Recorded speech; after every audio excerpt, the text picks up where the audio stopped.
আসসালামু আলাইকুম, কেমন আছেন সবাই? আশা করছি ভালো আছেন। আজকে শেয়ার করব আপনাদের সাথে চিকেন পপকর্নের রেসিপি। এর জন্য আমাদের যা যা লাগছে: বোনলেস চিকেন এখানে আমি ছোট ছোট কিউব করে কেটে নিয়েছি, এখানে আছে 1 কাপ। এছাড়া লাগছে টমেটো সস 1 চা চামচ, সয়া সস 1 চা চামচ, আদা বাটা 1/2 চা চামচ, রসুন বাটা 1/2 চা চামচ, গোলমরিচের গুঁড়ো 1/4 চা চামচ, লেবুর রস লাগছে 1/4 চা চামচ, লাল গোলমরিচের গুঁড়া লাগছে 1/4 চা চামচ, চিনি লাগছে 1/4 চা চামচের মতো, লবণ লাগছে পরিমাণ মতো। এখানে ডিম লাগছে, একটা ডিম এখানে ভেঙে নিয়েছি, ডিমের অর্ধেকটা এখানে ব্যবহার করব। আমরা ম্যারিনেশনের জন্য রেখে দিব এটাকে 20 থেকে 30 মিনিটের মতো।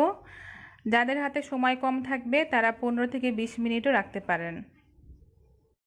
চিকেন পপকর্ন তৈরি করতে আমাদের কোটিংয়ের জন্য যা যা লাগছে: এখানে নিয়েছি 1 কাপ ময়দা, সাথে যাচ্ছে 1 টেবিল চামচ কর্নফ্লাওয়ার, 1/2 চা চামচ মরিচের গুঁড়ো, 1/2 চা চামচ চিনি আর 1/2 চা চামচ লবণ।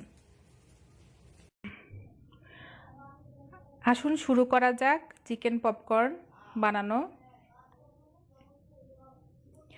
প্রথমে আমরা মুরগির মাংসটার মধ্যে সস দিয়ে দিচ্ছি,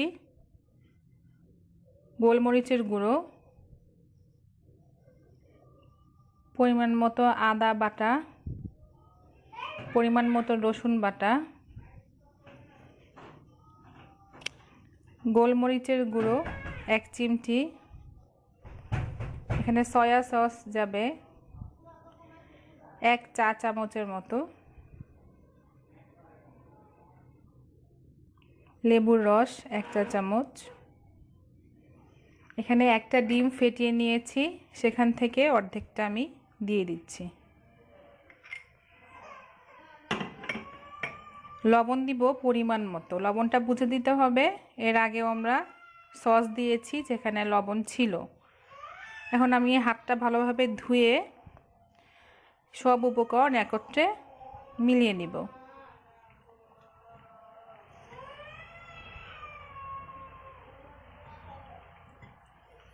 এটা এখন রেস্টে রেখে দিব আধা ঘন্টার মতো। এইটা হাতে যদি সময় না থাকে তাহলে 20 মিনিট রাখা যেতে পারে। ফিরে এলাম আধা ঘন্টা পরে।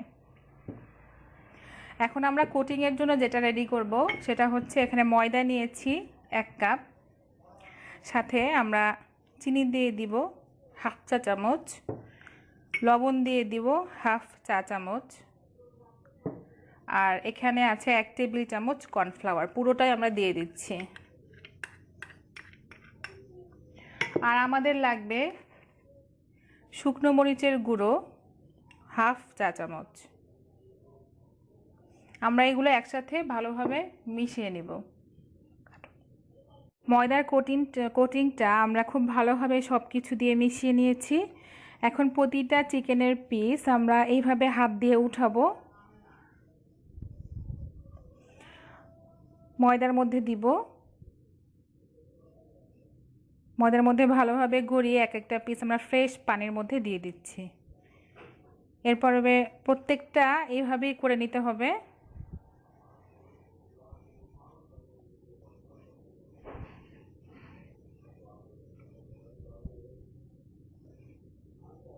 কাজটা দেখেই আপনাকে বুঝতে হবে।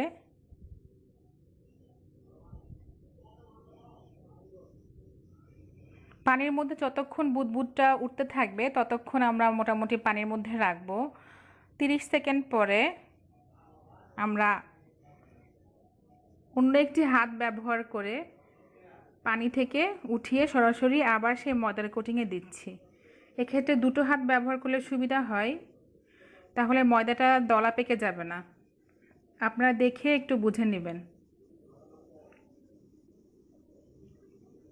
আমরা এখন এই চিকেন পিসগুলোকে খুব ভালোভাবে আবার ময়দার মধ্যে কোট করব,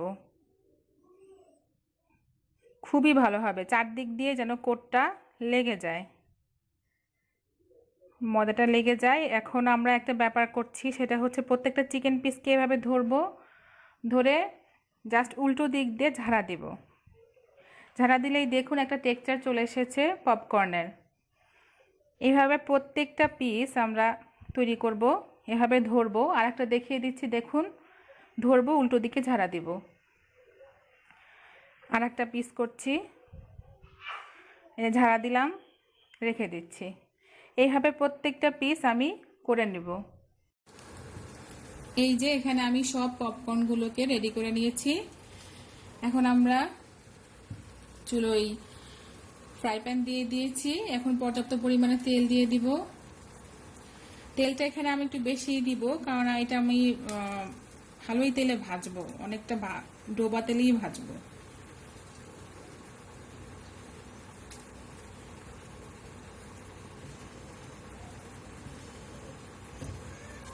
তেল কিছুক্ষণ গরম হলে তারপরে আমরা পপকর্নগুলো দিয়ে দিব।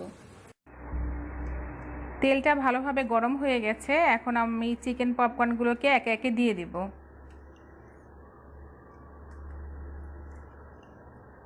খুব বেশি ক্রাউডেড করে দিব না, অল্প করেই দিব।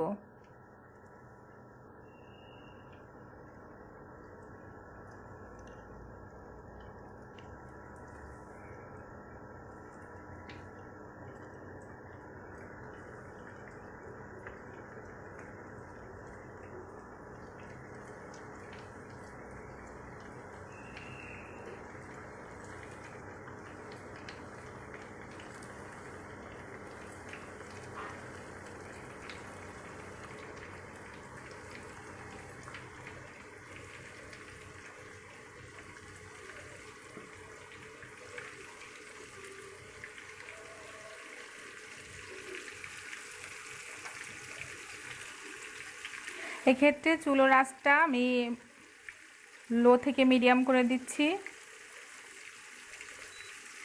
একটু আস্তে আস্তে এই ভাজাটা হোক। এইভাবে আমি সবগুলো উলটপালট করে ভেজে নিব আস্তে আস্তে করে। এক পাশটা হয়ে গেলে আমরা আর এক পাশ উল্টিয়ে দিব। এটা আস্তে আস্তে আপনা আপনি হয়ে যাবে, যেহেতু আমরা ডুবো তেল দিয়েছি। তা মনের সান্ত্বনার জন্য একটু উল্টে পাল্টে দিচ্ছি। এটা হতে থাক আস্তে আস্তে।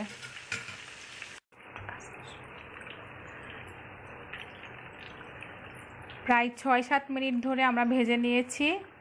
এগুলো যখন গোল্ডেন ব্রাউন কালার হয়ে গেছে, দেখেছেন, এই পর্যায়ে আমরা উঠিয়ে নিতে পারি। আবার অনেকে যদি চায় আর একটু ডার্ক করবে, তো সেটাও করা যেতে পারে। এই চিকেনটা খেতে খুব ভালো লাগে, বিশেষ করে বাচ্চাদের টিফিনের জন্য এই মেনুটা একদম পারফেক্ট।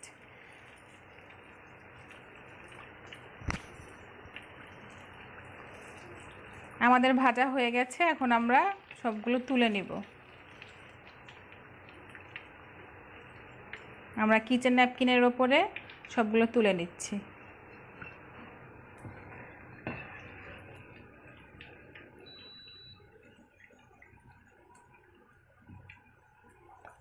পরিবেশন করে ফেলেছি। আপনারাও এই খাবারটা মজা করে বানাবেন, সবাই বাড়ির সবাই এনজয় করবেন। গরম গরম খেতে এটা খুবই মজা হয়। আমার ভিডিওটা ভালো লাগলে অবশ্যই সাবস্ক্রাইব করবেন, কমেন্ট করবেন, শেয়ার করবেন, লাইক করবেন। সবাই ভালো থাকবেন এই কামনা করছি। আল্লাহ হাফেজ। আসসালামু আলাইকুম। আসসালামু আলাইকুম। মুসলিম ভাই বোনেরা যারা আমার ভিডিওটি দেখছেন, তাদের জন্য একটা হাদিস বলতে চাই। আবু হুরাইরা আব্দুর রহমান ইবনু শাখর রাদিয়াল্লাহু তাআলা আনহু কর্তৃক বর্ণিত, রাসূল সাল্লাল্লাহু আলাইহি সাল্লাম বলেছেন, নিশ্চয়ই আল্লাহ তাআলা তোমাদের দেহ এবং তোমাদের আকৃতি দেখেন না, বরং তিনি তোমাদের অন্তর ও আমল দেখেন। সহিহুল বুখারী 5144, 6066, মুসলিম 2564। আসসালামু আলাইকুম সবাইকে।